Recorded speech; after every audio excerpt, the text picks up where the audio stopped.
मौसमी, आज तकलीफ का दिन इसलिए है क्योंकि जहां पर सारा का सारा फोकस आज तक ने सबसे पहले उस बेटी की आवाज को उठाया, हम चाह रहे थे कि उसके लिए इंसाफ हो। रात दिन हमारे रिपोर्टर्स जागते रहे कि प्रशासन की एक भी लीपापोती से हम पर्दा हटाएं। ऐसे में अब सिर्फ और सिर्फ मामला इस बात का है कि नेताजी आएंगे, कार्यकर्ताओं की भीड़ लाएंगे, पुलिस उनसे टकराएगी, लाठीचार्ज की नौबत आएगी। मतलब सारा का सारा फोकस अब विक्टिम से इन पॉलिटिकल पार्टीज की रेस पर चला गया है। ये अफसोसनाक नहीं है तो क्या है मौसमी? सिर्फ हिंदुस्तान में होता है अंजना, ये सिर्फ हिंदुस्तान में कि राजनीतिक दल ऐसे संवेदनशील, ऐसे दुखदपूर्ण मसले में राजनीतिक रोटियां सेक सकते हैं। नेताओं का रेला आता है, कार्यकर्ताओं का रेला आता है और उसके बाद दुहाई दी जाती है कि उनके साथ जो बर्ताव है वो खराब हुआ, प्रशासन ने लाठियां भांजी।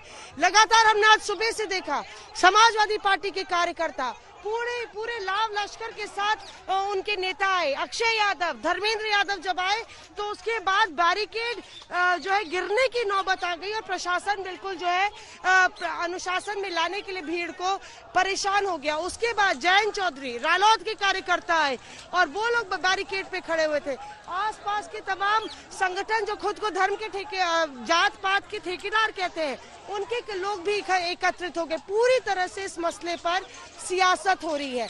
ये सियासतदान उस दिन अंजना कहाँ थे जब आज तक यहाँ पे आधी रात को खड़ा हुआ जो नाइंसाफी हो रही थी हाथरस की बेटी के साथ, वो दिखा रहा था। देर से जगे क्योंकि उनको लगता है कि ये ऐसा मसला है, भावनात्मक जुड़ाव जनता को है, देश में गुस्सा है इसको लेकर, तो वो अपनी रोटियां सेक सकते हैं। आज ये आंगन सूना पड़ा है अंजना, यहाँ की चिरैया हमेशा के लिए उड़ गई है। अभी भी आप देखिए तो हिंदू महासभा के लोग यहाँ पे बैठे हैं, तमाम संगठन जो है, चाहे वो एनजीओज हो या राजनीतिक संगठनों का आने का तांता इतना लगा हुआ है कि एक तरीके से कहें मातम मनाने का भी मौका इस परिवार को नहीं मिला है। लगातार यहाँ पे एक तरीके से तमाशबीन पूरे इस इलाके को घेरे हुए हैं। कोई ना कोई एक जाता है तो ऐसा लगता है कि टाइम टेबल और शेड्यूल निर्धारित है और देर रात एसआईटी की टीम आ जाती है। हमें मैसेज आता है कि पीड़िता के पिता कह रहे हैं कि हमने खाना तक नहीं खाया। रात को, आधी रात को 9 बजे के बाद अगर एसआईटी की टीम आ जाएगी तो हम कैसे पूछताछ, कैसे जवाब दे पाएंगे। और उसके बाद एसआईटी की टीम वापस जाती है और आज सुबह फिर आती है। यहाँ पे आप देखिए कि अभी सीमा खुशवाहा जो कि निर्भया की भी वकील रही हैं, वो बातचीत कर रही हैं पीड़ित परिवार से और उनसे सलाह मशवरा कर रहे हैं पीड़ित परिवार की कैसे आगे इस इंसाफ की लड़ाई को ले जाना है। पर बेहद दुखद है, अगर हम राजनीति की बात करें अंजना, बेहद दुखद है क्योंकि चमकदार कुर्तों में और टोपी पहन के नेता अपने सियासी झंडों के साथ अगर ऐसी दुखद घटना पर आते हैं तो वाकई में ये देश की राजनीति और देश के राजनेताओं की स्थिति बताता है कि कैसे वो लोग एक दूसरे को पछाड़ने के लिए एक पीड़िता की जिसके साथ इतनी भयावह त्रासदी हुई है उसको जरिया बना रहे हैं अपनी राजनीति साधने के लिए। बिल्कुल, आप बने रहिए मौसमी हमारे साथ। आपने हर जगह की खबर, हर तस्वीर हमारे दर्शकों तक बताई है।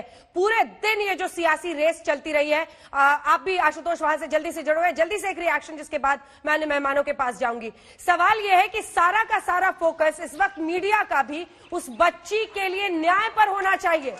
19 साल की बच्ची थी। प्रशासन ने जब लीपापोती की कोशिश की, हमने तस्वीर सामने रख दी देश के, पूरे देश में लोगों का खून खौल रहा था कि प्रशासन ऐसा कैसे कर सकता है। अब लीजिए, दिन भर मीडिया में दिखाइए कि ये नेताजी पहुंचे, ये नेताजी अब यहां पर विरोध कर रहे हैं, ये नेताजी के कार्यकर्ताओं पर लाठीचार्ज हो रहा है। अब दिन भर इन पर चमकाते रहिए कैमरा। आशुतोष,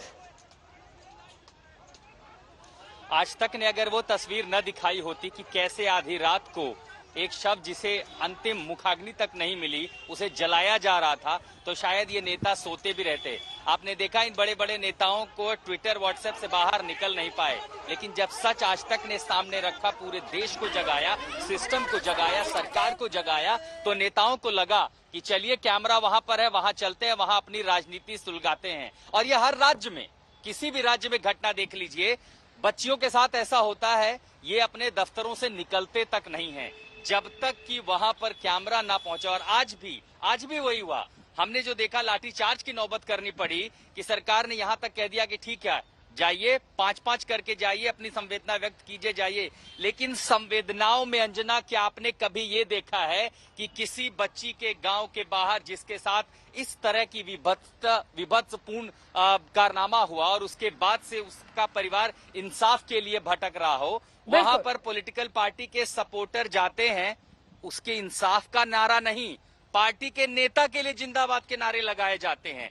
144 लगा दी, लाख सवाल उठा लीजिए प्रशासन पे, सब बातें ठीक है, लेकिन 144 के उल्लंघन में भी तो देखिए कि कोरोना भी है, गांव में न जाए, वहां परिवार है, वहां भीड़ है, सबको दूर रखा जा रहा है कि जाइए नेता जाएं। वहां नारे क्या नेता के नाम पर लगेंगे और उसके बाद फिर लाठीचार्ज होती है तो उस पर अलग बवाल किया जाता है। कुल मिलाकर के इंसाफ की लड़ाई, बिल्कुल सही कहा आपने कि जिसके इंसाफ की लड़ाई के लिए सबको एक होना चाहिए। दरअसल यहाँ अलग अलग लोग अलग अलग मकसद साथ रहे हैं, लेकिन हम सच के साथ खड़े हैं, इंसाफ की मांग करते रहेंगे।